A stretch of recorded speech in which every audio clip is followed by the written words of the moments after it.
China's traditional industries during past decades. Our teams will report from the ground in the country's northeast, southeast, and also southwest. And they are now standing by already for their ground reporting across China. So let me go first to my colleagues Xu Xinchen and Jonathan Betts. Hi, guys. I can see that you are at a sort of machine tool factory in Shenyang, right, in northeast Liaoning province. So how are things going over there?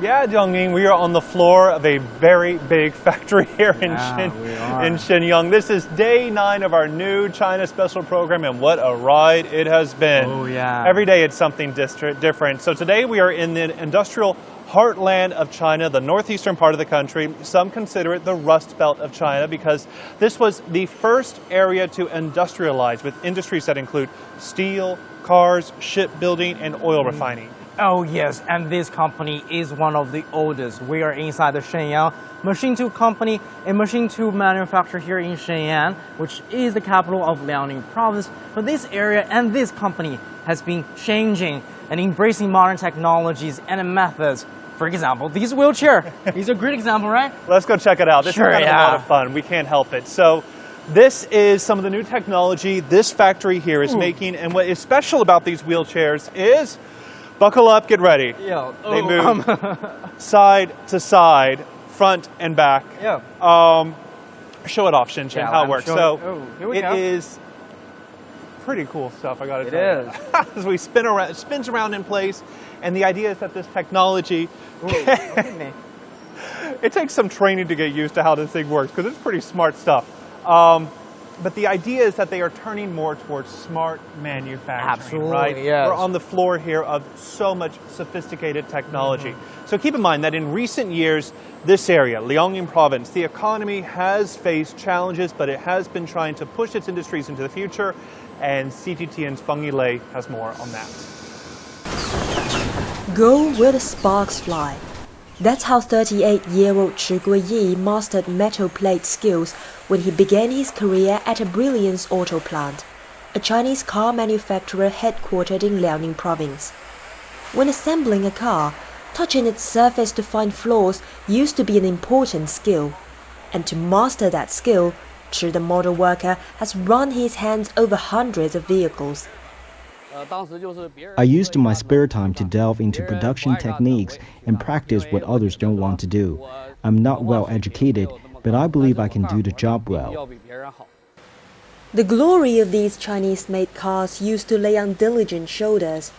But as Chinese automotive manufacturing moves into a new era of digitization, automakers have found their new roles and are free of grunt work. At Brilliance Auto's intelligent assembling and welding plant, over 3/4 of its production line is now automated. Workers closely monitor and work with some 150 robots precisely and efficiently. And over 1/3 of the intelligent welding robots are made here at CSM in Shenyang.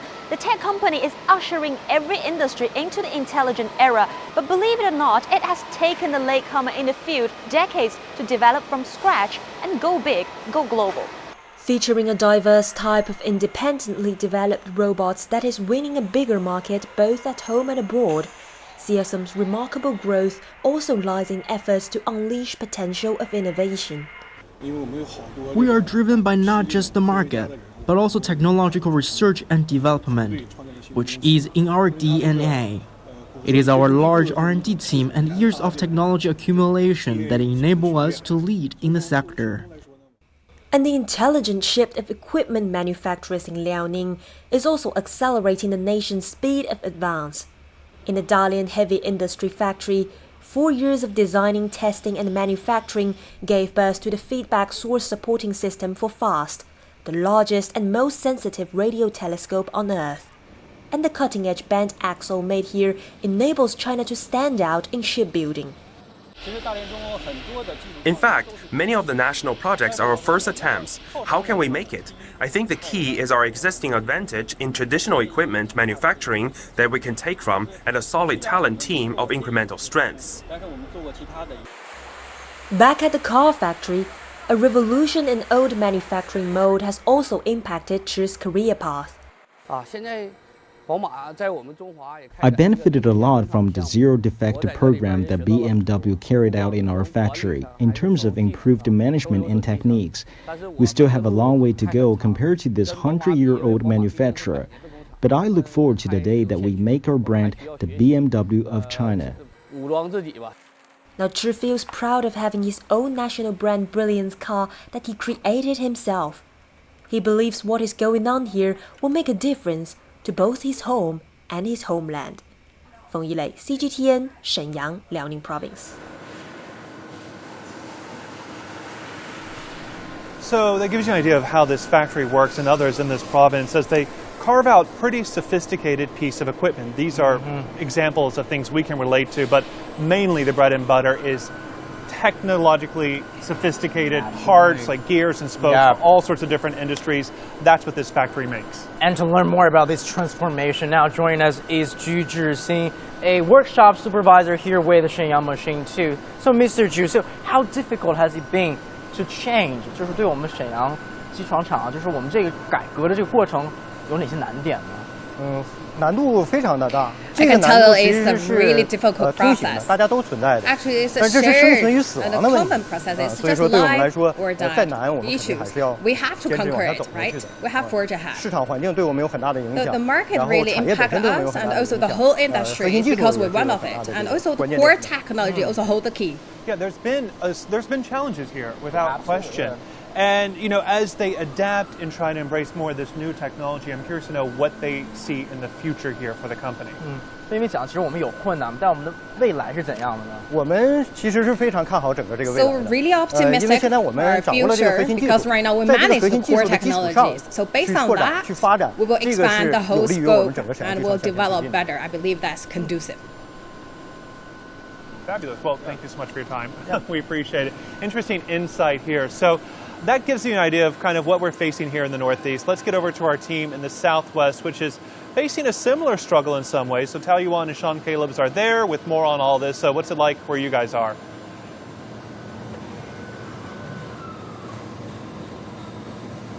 Yeah, exactly. We left Chengdu, Jonathan and Sichen, about 4.5 hours ago. We are driving through some gloomy, rainy skies. We certainly hope the situation gets a little bit better. But Chongqing is certainly going to be a lot different than what we saw in Chengdu. Chongqing is one of the longtime industrial hubs of China, and it's kind of off the beaten path. Very interesting story about how it became so active in the industry. It was the car industry. Now it's switching over to laptops, making more laptops than anywhere else in the world, and not just the computers, but also the very important chips and such that need to go in those. Yeah, of course. So I think in China's less developed southwest, Chongqing is really an economic giant. That's because it's already got a pretty solid industrial foundation, you know, even back during the war against the Japanese and the early days of the founding of the People's Republic of China, Chongqing was a very important industrial base. But besides that, what made China's mountain city what it is today? That's a question I want to ask our two wonderful guests, Alberto LeBron and Mr. Liu Baocheng. So, Professor, let me start with you. What's your take on Chongqing's economy today?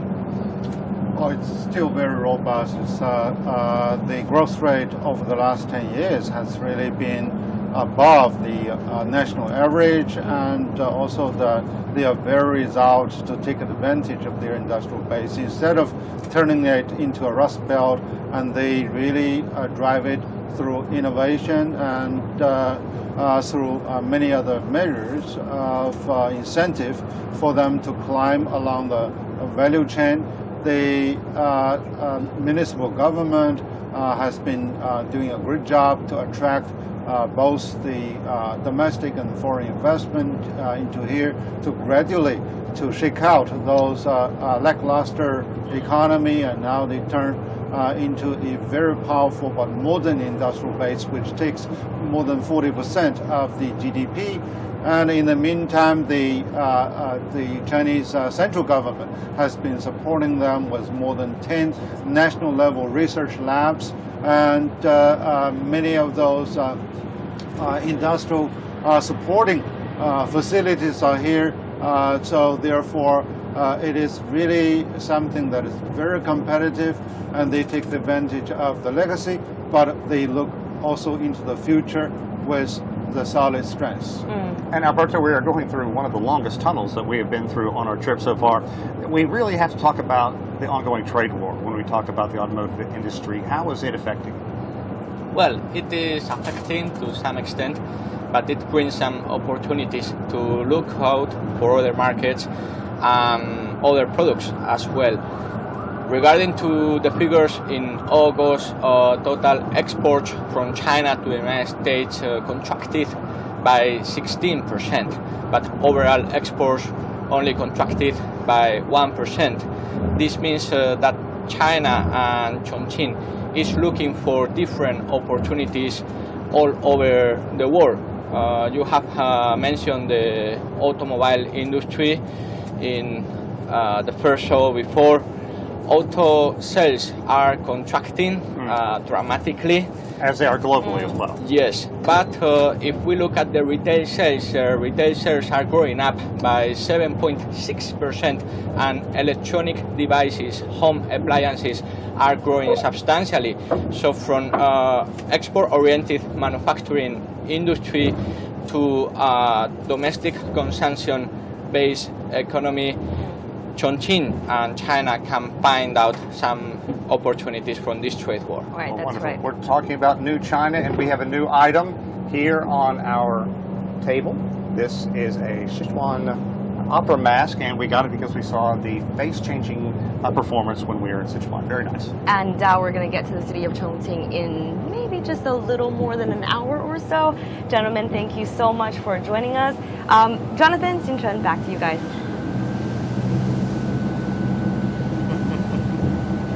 Thanks a lot, Taoyuan and Sean. And Chongqing is also a great city. They are approaching another front line of China's reform and opening up is, of course, the southeast, right? So Lady Mulligana and Yang Chengxi, take it away. What do you have? Hi there, Xinchen and Jonathan. Now, we are in Yiwu, Zhejiang province. This is the small commodity capital of the world. And look at all these Christmas decorations. Look at this thing here. I need to get one of these in my bedroom. Yeah, that'll be quite fun, this isn't it? looks warm, right? If you look over there, right now, this is a snowman in Santa costume. This looks cute, right? That is very, very cute. This Right, is now going to be my Christmas tree this year. Oh, you should. You should get one. Now, this is the Yiwu International Trade City. This is a massive, massive complex. Just to give you a sense of scale, this is about the size of 8 forbidden cities. And if you spend just 1 minute to browse through each of the 75,000 stores here, it would take you about a month and a half to finish them all. That's only if you don't eat, don't drink, and don't sleep. That just brings a whole new meaning to the phrase shop until you drop. Well, it is beginning to look a lot like Christmas here, isn't it? And that's because, I mean, this is just one of many shops here that supplies 60% of the global market in Christmas decorations and trinkets. So if you were planning on buying any such items this year, now you know exactly where they come from. But there's so much more here in Yiwu. You'll find flowers, children's toys, jewelry, you name it, you'll find it right here. Let's bring you more now. We're joined by our guests, Andy Muck. And Andy Muck, of course, is a senior fellow at the Center for China and Globalization. And we're also joined by Tim Clancy, who is the Huanzhou Culture and Tourism Promotion Ambassador. Tim, I want to start with you. Now, the Made in China brand is well known across the world, but at times has been associated with goods that were considered low price but low quality. Today, what would you say are people's expectations or experience of the Made in China brand? Well, today we're in wonderful Yiwu, and Yiwu, since post-economic reforms, has been a beacon and instrumental in propagating the Made in China brand. But these days, what we're seeing is the Created in China brand, and that is due to all the experience that has accumulated in building and creating new and wonderful products that everyone across the world wants to get their hands on. Even myself, I have many products in my daily life that I cannot live without, that are created in China. What's your favorite, by the way? My favorite is a handheld espresso machine, which I take with me everywhere. Nice. Yes, that I do also have. Well, Mr. Mark, here's a question for you. Now, Chinese people have gotten so used to shopping online, right? Whether it's retail and now wholesale. So what do you think is the impact of e-commerce on the business in Yiwu? Well, on the one hand, e-commerce is tremendously disruptive. So what it means is it's making a lot of the old offline ways of doing business obsolete. On the other hand, on the positive side, it's allowing, especially when this e-commerce is transacted on a smartphone, the capture of all kinds of data. We can use a fancy word, call it heterogeneous data. So not just what you're buying, when you're buying it, where you buy it. And what that does is that provides information for the manufacturers in Yiwu, because here in Yiwu, they're not only the shops or the kind of the retail outlets letting buyers all around the world pick their products, but they're also manufacturers as well. A lot of them are small and medium-sized businesses.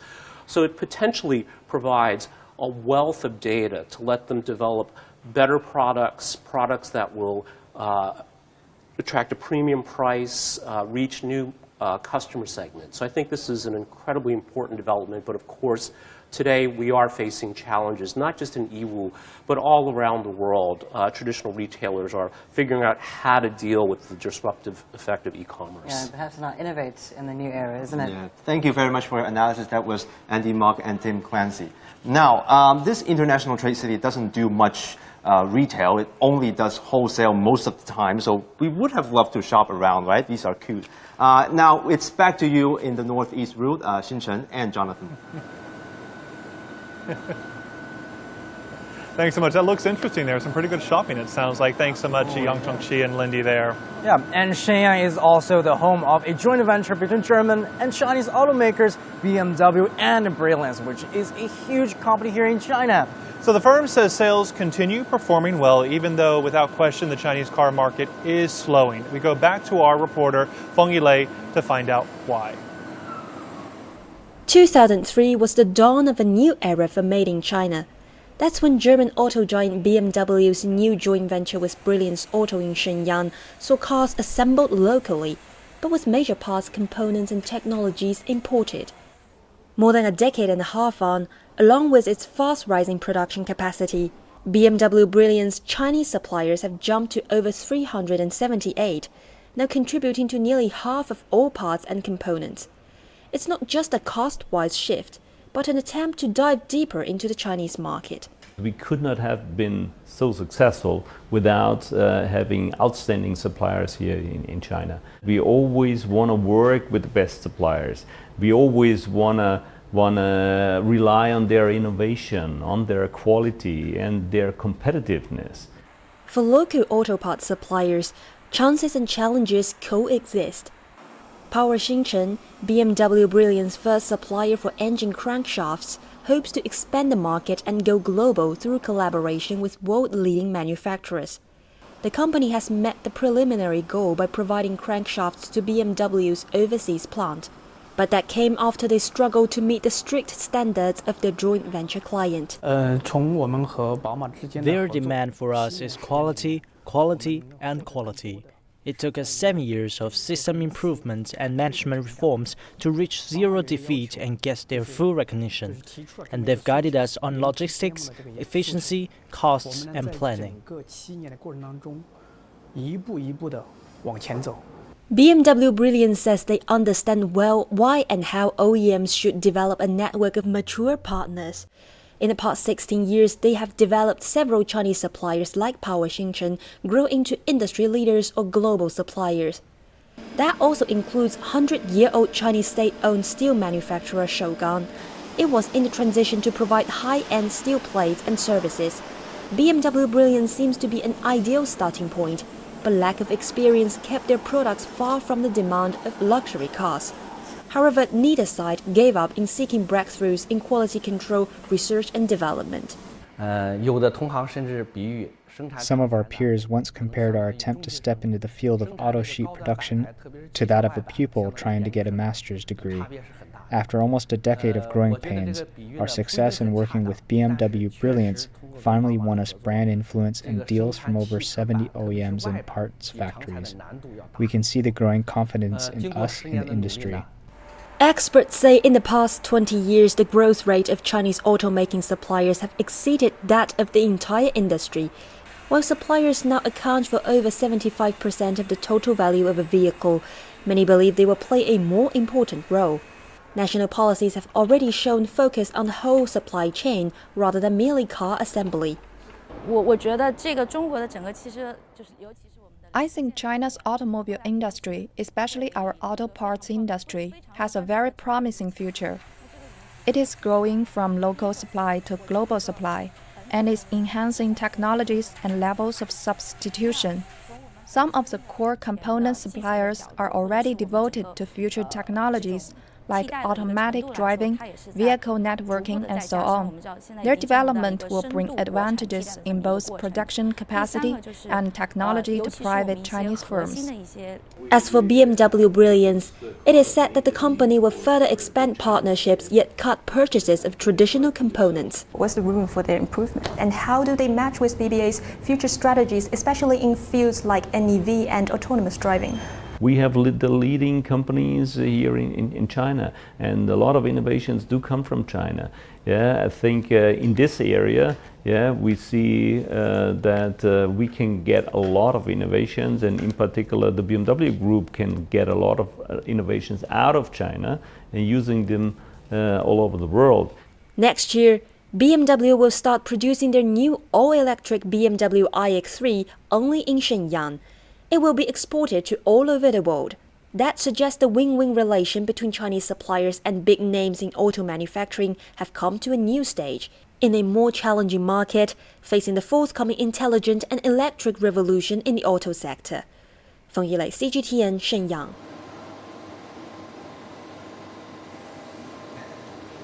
And that was our colleague Feng Yilei. Yeah. And I have to bring it again, the company that, including in her package, Power Xinchen, has my name in it. So it's a good company. Absolutely, there are a lot of challenges ahead, and companies are really trying to take with these challenges. So let's now bring in our guests, Benjamin Zhao with the Paris School of Business and Tong Jimeng, our current affairs commentators. So definitely, as we have seen, a lot of SOEs here in China, state-owned enterprises, are facing reforms and challenges. So what are these challenges, and how can they deal with this? Well, once again, I think that the challenge can be very, very severe in this very part, especially in this part of the country. And this is also my home I grew up with, and I see these great factories. I've been admiring those industrial workers, but then they are actually experiencing growing pains as these part of the economy is experiencing this very transition. The challenges, for example, we initiated this very, very reform, namely restructuring the company, using stakeholder shareholding company structures. That means you reduce the workforce. And so to increase this very job opportunities with the workers around here, the government should create more jobs, more startup firms in emerging sectors of the economy, for example, in the service sectors.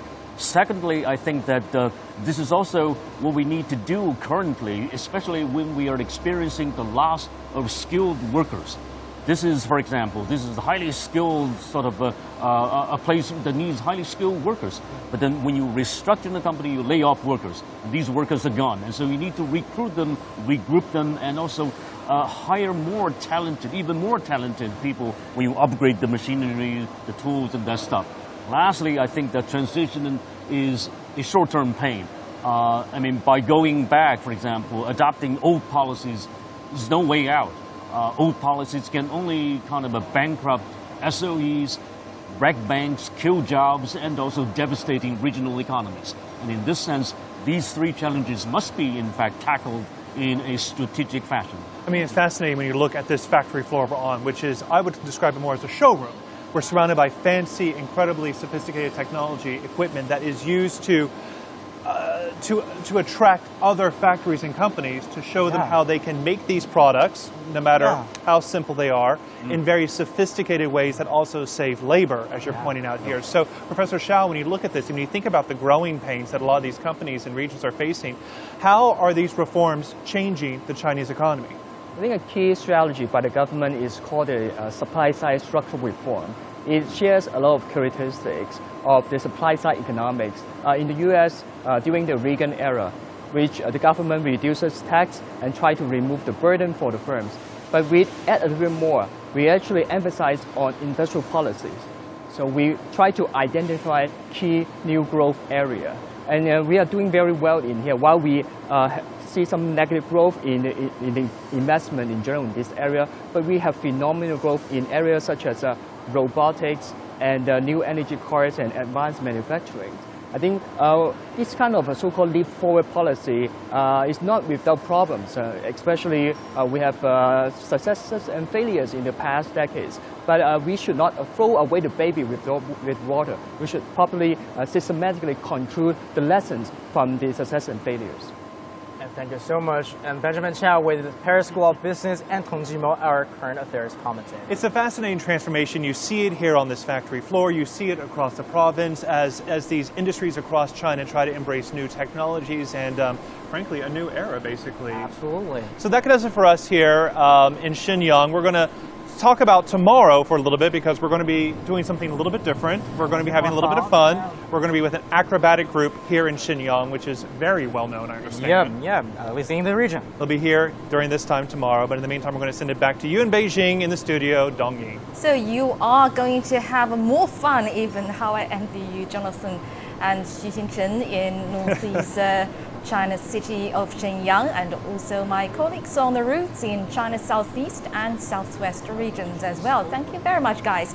And tomorrow at 0400 GMT, 12 noon Beijing time, join us once again as our reporters for New China bring us more on the development of China's internet and also e-commerce. Now let's take a short break. When we come back, we'll have a quick recap of where the journey took our New China teams yesterday.